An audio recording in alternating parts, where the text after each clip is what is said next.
Yes, welcome back to How Did I Get Here? This is, of course, the show where we ask the question, well, how did you get here? We had a writer on a few weeks ago, Brooke Dunnell, and it was a great chat. So today we're talking to another writer based out of Perth. Holden Sheppard is the award-winning author of Invisible Boys and The Brink, two massive young adult novels on the scene right now, and he's our guest today on How Did I Get Here? Holden, thank you so much for joining me. G'day, Charlie. Thank you very much for having me, mate. Appreciate it. Let's jump right into the start. You know, when does writing first enter your life? I've been writing since I was a little kid. I started writing books when I was 7 years old. So I was writing a lot of Enid Blyton rip-off fan fiction kind of stuff. So all those boarding school stories, and there was Mallory Towers and those things. So I used to write stories about boys in the 1990s, back when I was growing up. Going to these boarding schools and having these adventures and falling off cliffs, and it was not great writing, but it was the beginning, and I was dead set at that age. I was going to get published. Like I was keen. This was my career. Right, yeah. I've got it written in these little exercise books in blue pen. This will be published. It'll be sold in Target. It'll cost $2.75. So it was dead serious from an early age, and I've pursued it basically my whole life. I thought I'd be writing at 7, published at 8. It took me until I was 30, 31, I think, when Invisible Boys finally came out. So took a little bit longer than I thought, but that 23-year apprenticeship was a pretty solid one. Do you remember the first time you ever showed somebody your writing? I do. I used to keep it really secret up until a certain point. Yeah. So I even had mates at school try to take the exercise books to have a little peek at what I was doing, and I physically ripped one in half once because my mates were yanking it off me, and I was like, I am not ready to share this. So I tore it in half trying to protect it. I didn't want anyone to know, but then probably when I was about 13, I started writing Pokemon fanfic, and I used to post it on these online forums, and I had all these readers from America, and it was the first time people were reading my stuff, and suddenly all these people were saying, this is really good, what happens in the next chapter, and you're a good writer. And I was getting these little bits of readership, and it was quite thrilling to be 13 and to having older teenagers and adults reading your work and telling you you're a good writer. That was pretty cool. Yeah, absolutely. Looking at your early life, who are your authorial heroes? Whose writing did you look up to? When I was a teenager, it was really heavily like John Marsden. I loved Tomorrow When the War Began, those books. And obviously Harry Potter, I grew up with those as a teenager. I remember going to a mate's 15th birthday party, and literally 5 of us, 7 boys, finished the sleepover. It's like, okay, time to go to bed, and everyone opened a Harry Potter book. So it was just that era. We grew up with that cool kind of YA surge. But yeah, John Marsden was a big role model for me and an inspiration. Looking at the way you were brought up, you grew up in Geraldton here in WA, which for anyone listening is on the Midwest coast up here. What was that regional upbringing like for you? It was pretty chill. I love being a country boy. Growing up in Gero, it's like this weird middle place. So you're not like a city kid, but we weren't farm kids either. So we're just kind of, country trash, but with no farm skills to help us out. So it was a really good time. I enjoyed it. You're driving past the beach every day, and it's this beautiful beach, and there's no one on it. You have this really happy, idyllic kind of growing up, and I love that kind of country. The country vibe is just once you reach teenage years, especially, just hanging out with mates all the time and walking around town because there's nothing to do, or going to house parties because there's nothing to do. And it's great. You just spend your life at the beach or chilling at mates' houses. So I loved it. But it's not, it's definitely not the kind of place you grow up expecting to make it as an author, as a novelist. Yeah. I definitely didn't see anyone around me who was in the arts at all, let alone writing.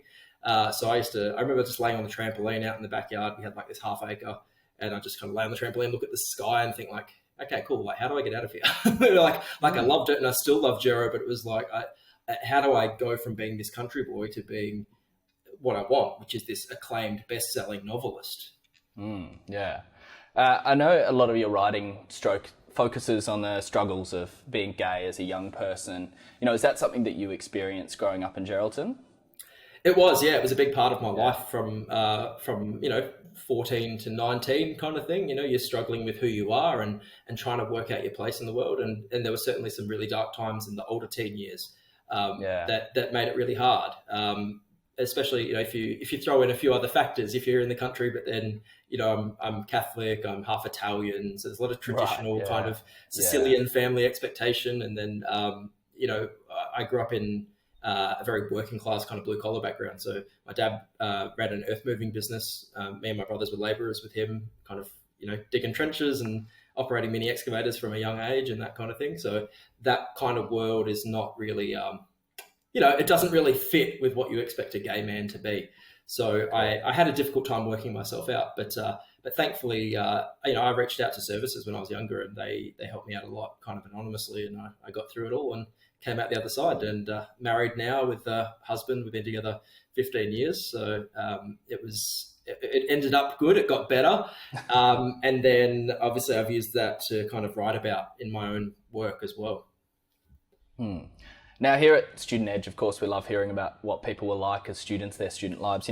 How would you describe yourself as a student in high school? I often surprise people when I tell them I was like a straight A student, and I was I was like a really well-behaved, painfully perfectionistic, like good kid. Like, I was an honest student. I was on the, whatever it is, the 400 club at the high school. So like whatever it used to not be called an ATAR. It used to be called, I think, a TER or a TES, tertiary entrance score. And if you got above 400, it was like super prestigey. And mine was 400 and something. So I remember getting on I was on this little honors board, and I had a little, cup of tea and cake, and like my parents came and they're like, here he is on the honor board. But no, that was me. I was just really, I was a very, very bookish kid. Like I loved reading. I loved libraries. I loved all of that stuff from a young age. I was not a very good student in terms of, I would leave everything to the last minute. And I was very, I don't want to say lazy, but I was, it kind of continued from high school into uni. If you have an assessment and it's worth 50% of your grade, I would wait until the night before, and then I'd grab like a bag of marshmallows and a block of chocolate and like heaps of coffee and just like pull an all-nighter and smash it. That's kind of the kind of student I was. So probably not a role model student, but it got the, it got the results. So it has something going for it, right? Did you have like a favorite and least favorite subject? Favorite would have been English for sure. I used to get the English prize. I used to love English and history. Least favorite, I was good at maths, but I didn't like it. And once it got to like calculus and stuff like that, I remember just being like, I don't get what we're doing anymore, and I don't know why we're doing it. So I started to hate it. So maths. Yeah. So, you mentioned there you did a bit of earth moving with your family. Was that the first ever job that you undertook? Well, technically, because I would do like little bits helping Dad just dig sand, with a shovel, or I'd learned how to go on the excavator when I was about 8, which I'm sure is probably not super safe, but Dad would teach us stuff and how to pick it up. So that was the first little bits of stuff I did. But my first actual job, I worked as a labourer for Dad later when I was a bit older as a teen, but my first paid job was as a storeman for Super Value Central, a supermarket on the main street of Geraldton. And I was a trolley boy, and I'd load the stock and clean the warehouse and sweep, and that was that was my job. 3 hours after school each day. Love it. Now, I know that you actually left home at a very young age. You mentioned before you were dreaming of going somewhere else, and so you leave home and pursue that passion for writing. How did that decision come about for you? Yeah, it was, I really wanted to go to uni. I really wanted to get out of my hometown and get to the city, and I don't know what I was looking for, but I knew I wanted to get out.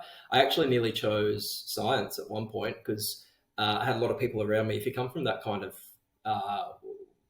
blue collar background and you say you want to be an artist, most of the people around me were kind of like, that's never going to make any money and you'll never make it. And, I was told if you're book smart and you've got good grades, you should be becoming a lawyer or a doctor or an engineer.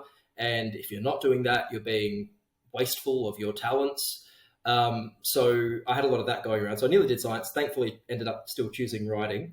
Actually, I chose history. I chose history first because that sounded right. There's no jobs in history either, but I for some reason that sounded like slightly more serious than creative writing. So I did it for 3 weeks and then realized very quickly, this is not fun. It's not what I want to do. I want to be an artist. So let's give it a crack. And I think at the time, I remember having this sense of fortune favors the bold, and that kind of became a motto for me that, okay, just because, X percent of, only 2% of people who want to be a writer, maybe actually make it and have a really great career, whatever the stat might be. I was like, well, why can't I be one of the 2%? Why can't that be me? I don't want to be the 98. I want to be the 2. So I just kind of persevered with it and thought, that's what's going to happen. I'm going to be really bold and really push myself, and I'm going to find a way to be one of the people who actually does make this career work. Yeah, as you mentioned, breaking into that 2%, making a career as a writer, it's no easy feat. What was at that young age, what was your plan? How are you going to attack it? That's a great question, because I don't think I actually had one. I think my motto was, okay, fortune favors the bold. And then I was hoping for the fortune part, the luck part, to just kind of carry me the rest of the way. And you know what? It doesn't work. You can't rely solely on luck. You need part of it. A part of a creative career is actually luck and timing. And, if I'd written Invisible Boys 10 years before or 10 years later, it might not have been the right time and it might never have gotten published. So luck is important, but it's not enough. So I remember graduating, every time I graduate from something, I did, my 3-year bachelor's, and I graduate, and I was like, oh, well, I don't have a degree to go to. I don't have a tutorial to go to today. I guess I'll just get a job. So I would finish a degree. I worked full time in a bank for a year. Right. And then kind of went, hang on, what am I doing? Went back and did my honours year over 2 years, graduated honours, and went, oh, no tutorials anymore. Better go work at a university. So I worked at a university for a couple of years, and they were not good decisions. But when you come from a background where you're expected to work, and work is the value of someone, it's very easy you can push yourself to do a degree because there's structure around it and there is validation around it, right? So if you're, I was like at high school, at uni, I was a straight HD student, except for one single mark of my 24 units. I got one distinction, and it was 79. If I had got 80, it would have been straight HDs all the way through. I'm still so bitter about it. It's not even funny. But while you're at uni and while you're doing that, you're getting these little hits of dopamine that's saying, oh, I'm good. I'm achieving something. I'm doing something worthwhile, because you've got academic validation.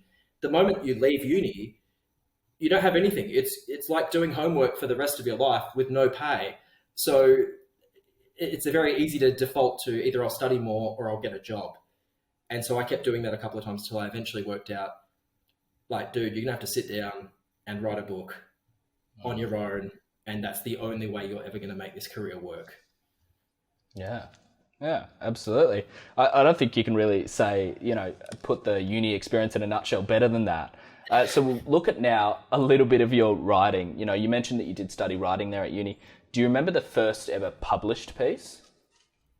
I do. It was actually a piece I did at uni. After my first year of uni, I came back home to Jero, did a bit of labouring with Dad, and I kind of said to my family at the time, I was like, I don't fit in at uni. I'm not liking it. I'm going to quit. I'm going to come back home, be a labourer, and I'll just write books on the side. That was actually, I kind of gave up after my first year. And then I worked as a labourer for 3 months and went, this is really bloody hard. And so I kind of thought, I'm going to go back and I'm just going to give it a bash, because I really did have this dream. I wanted to be a writer. Let me see if I can make it work. And so I went back to uni, and that very first semester in 2008, so it was my second year, we had to write a short story for one of the units. And I thought, okay, I'm going to write about what I know for once, instead of trying to write something that is kind of meaningful or symbolic or whatever. We'll just write what I know, which is a bloke going to work as a labourer. So I wrote a book called A Man, and it was about this dude who's decided to be a labourer, and he stays in Geraldton. And my lecturer kind of marked it, HD, yay, well done. But she kind of had this note of like, this is actually good enough. Like, you should actually send this somewhere, because it's actually good enough to probably get a run somewhere. And it did. So I sent it to Indigo Journal, which was a big journal in WA at the time.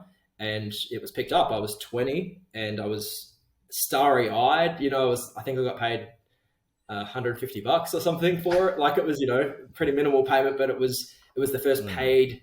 It was the first paid piece of writing ever. It was the first time I got published in a journal that people actually paid attention to, and they had me along for the launch of it in early 2009, and they said, "Look, we want you to read it." So it was like the first time I went to this audience of 200 people, and it's Perth's literary community, and I'm this random bogan from Geraldton standing up at this lectern and reading this thing about a labourer. But it was awesome, and it felt like, it was like the universe giving me the very first taste of, like, here's a little nugget to prove that if you try hard enough, you might make it. Yeah. So does that kind of, seeing that piece get up and that first publication, does that tell you this is something I can do professionally? It did, and it gave me hope for a lot of years. Although there was an initial sense that I thought, okay, here it goes. Like right now, everything I send out from now on is going to get published, and it's going to build and build and build. And the very next things I sent out all got rejected, and that continued for about 4 or 5, 6 years. No one published me. I got some journalism published. I wrote a few op-eds that got published in different places, magazines and the ABC. But no one was publishing my short stories, and that's hard. So I always kind of say to new writers that they're very, if you get one thing and that's your very first thing, hang on to that, because that might have to sustain you for a year or 5 years or 10 years until you get your next publication. Sometimes, it's not always easy. And that certainly was the case. I just took that first one as like this little beacon of hope. You've done it once. It means you can do it again. Keep writing. Well, I've heard authors before talk about the thrill of the byline, seeing your name written below a published title for the first time. Is that something you experienced? Oh, totally. Yeah, the first time you see it anywhere, especially in print, though, there's something special about it. It's great when you see it on the screen, or, a lot of those op-eds I did ended up online. I think I wrote for The Drum at one point on the ABC. And that was cool. It was like, wow, that's me. But it's so special when it's printed, when it's like this. And it's special if you're a creative writer. It's special when it's a creative piece and you wrote this story and you get this thing in the mail and it's like, here I am in a book. That's what I've always wanted. So yeah, the thrill of the byline's a real thing, and it's a good little kick. So looking at Invisible Boys now, this was the book that really kind of kickstarted your career, and it was really popular all across Australia. Can you tell me about how this one came about?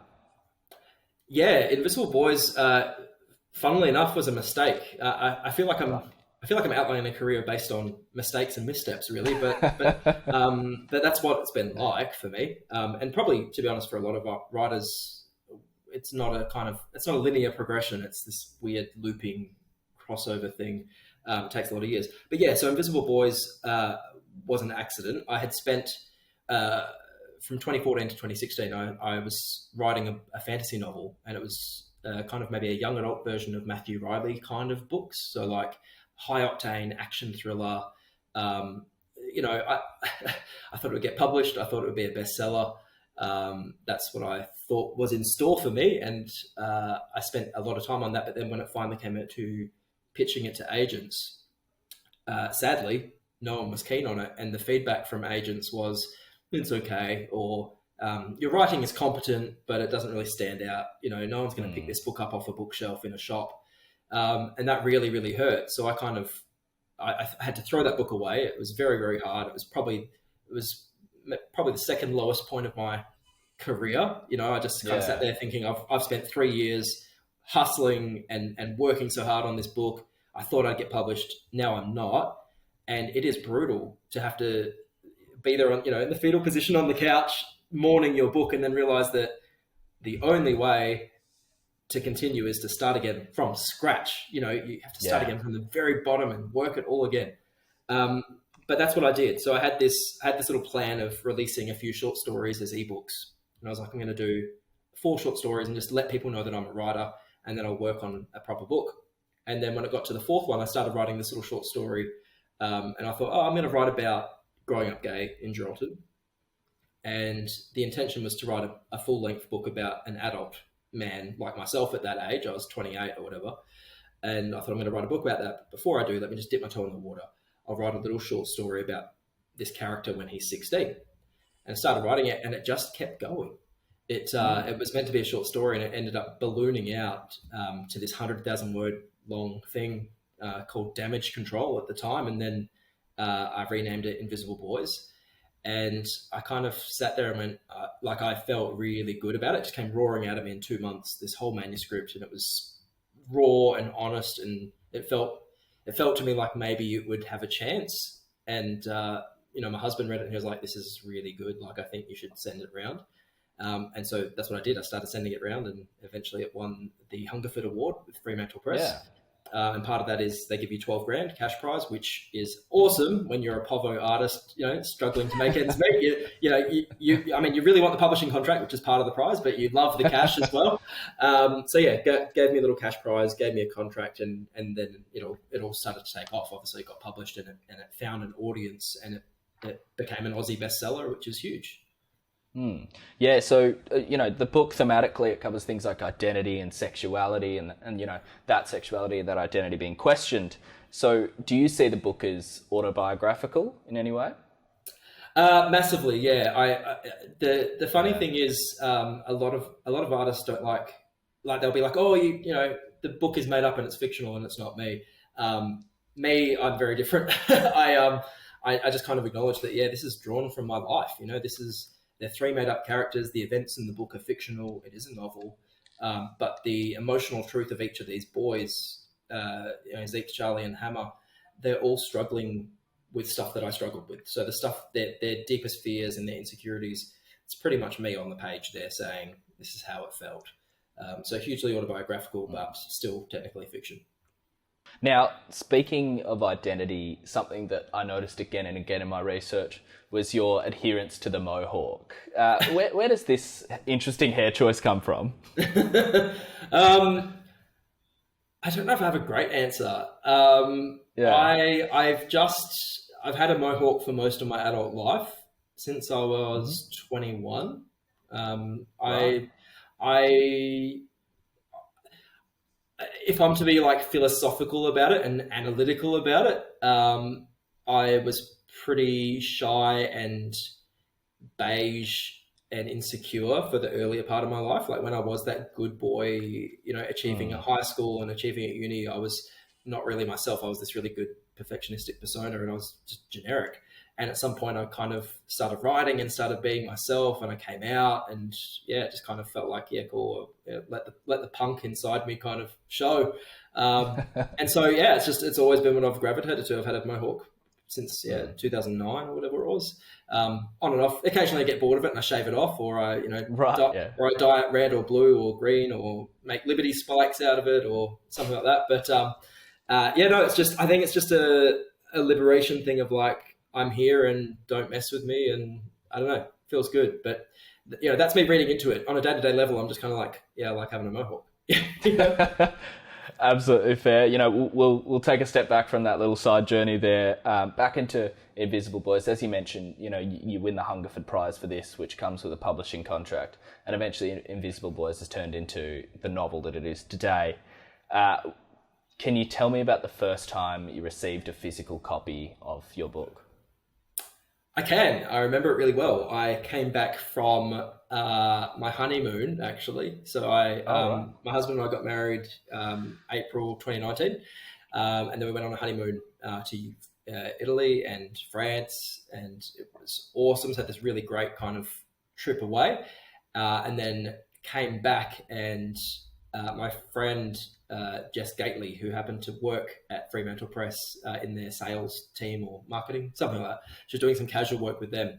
And she lived up my way, north of Perth. So they'd given her the book so I could pick it up on my way through from the airport. So I've literally come through back home from this honeymoon, gone to my mate's house and unwrapped this book for the first time. And it was like, it was like seeing your baby. It was just this surreal moment. I was so happy to see it for the first time, and I literally I took it around like when a little kid gets like a Christmas present and takes it around the house everywhere for the first few days. It was like that. I was just if I went to my office, I would just put Invisible Boys next to me. When I go to bed at night, that first night I literally was like, I'm just going to take this with me, put it next to me on the bedside table. I just carried it around. It was incredibly special. And I think, and maybe that sounds childlike, but I had a childlike beginning. Like I was 7 and it was like this little boy's dream of like, I will be a published novelist. And then sure, you're kind of big, dirty 31-year-old, but it's still the same feeling of like, oh, I finally made it. Like I finally achieved my little dream. So it was incredibly special to see it and hold it for the first time. What's the post-release period been like for you? I know the book is immensely popular across the whole country, but for you as the writer, how have you seen the success of the book? Look, it blew me away. I didn't know what to expect. It's my first time, or it was my first time with a book, with Invisible Boys. I didn't expect so many responses, like as in people emailing me like fan mail or sliding into my DMs or whatever to kind of say like, hey, I read this and I grew up in a town just like Geraldton, but in Victoria or Queensland or, somewhere in America or the UK. So many people had lived some version of this sense of shame and this sense of growing up feeling like you're not okay. And so that was the amazing thing. Like there was lots of awards and accolades and the busy bright lights kind of side of the industry, which is cool. But there was just these lots of quiet moments of like me on my phone reading this latest DM or this latest email and realizing that, I've had hundreds and hundreds of them now, that I was not alone, that there were lots of other people like me, that this book has not just been like a commercial output. This has been something meaningful for me, and it's been meaningful to lots of other people out there in the world, especially gay and bisexual men, but not just them. Like lots of people of any age, gender, sexuality can relate to this story. So that was probably the coolest part, and I was overwhelmed by it for the first little while, for sure. I felt so moved that I had done something that helped other people process their trauma and their life. Now, the success of the book has been such that the screen rights to Invisible Boys has actually been sold. What would be your idea, and how would you go about translating a story like this for the screen?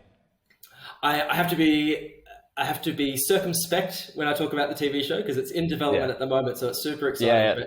But, we won't reveal anything just yet. But I'm really glad that it was optioned by Nick Verso, who has directed a number of really great shows for the ABC, including Nowhere Boys, Crazy Fun Park, which just came out this year.